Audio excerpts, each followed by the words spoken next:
I was interested in acting for a very long time. My mother, we would always recite. That's if company came to the house, we always had to do something. I remember being very small, reciting a poem, because my mother would, and I think your mother's friends had to sit there and listen to all the children play the violin or recite. Well, I mean, that's what happened. That's what you did. Yes. And so I don't really know when it started. But what inspired you to become an actress? My mother, I think, and you know how it is when a tree seems to be going a certain way, or the atmosphere, or the family, or the spiritual environment in a home. If he's going to be an architect, oh yes, he's going to be an architect. If that child is gifted in some way, he might really be an architect. So it was the will of the spiritual will of the family, and then I think the elements conspire, you know, to move you in those directions that it is said you will go. So that's why. But were there any role models, though, Ruby? I mean, did you see someone my in mother, movies or on stage? The people I saw in the movies, which we rarely went to them, I didn't go to the movies to way late because we weren't allowed. Yes. I saw Flash Gordon.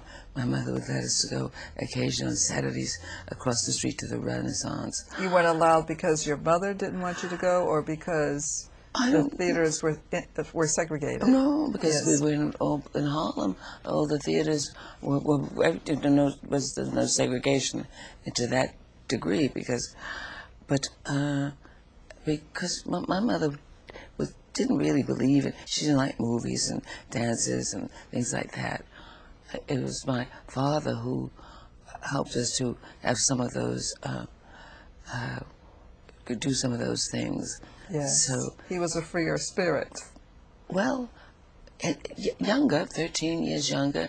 My mother was a teacher, a disciplinarian. She wanted certain things from us. She was always talking about education. Yes. And we had to get good grades. I mean, and she helped us with the work. I mean, it was a rigid. She was really one track when it came to. She didn't think that you would have a career in acting, in other words. Yes, I think she did, because it was she I heard arguing with my father one night, saying, when I was first joining the American Negro Theater, maybe I was about 16, 15, I met this boy, and we could have company on Sunday afternoons. And Stanley Ford, I never will forget, and his sister belonged to the American Negro Theater. And they were doing this play. It had just opened in the library on 135th Street. And it was through Stanley Ford's telling me about his sister who thought that I should go and audition, see if I could get a part in this new play that was going to be done. This is when you were at Hunter High School? At Hunter High School, yes. Mm-hmm. And my mother and father arguing because when I started going, I came home so late. And my father didn't like it, and mother said, "Oh, Ed, she's gonna be all right."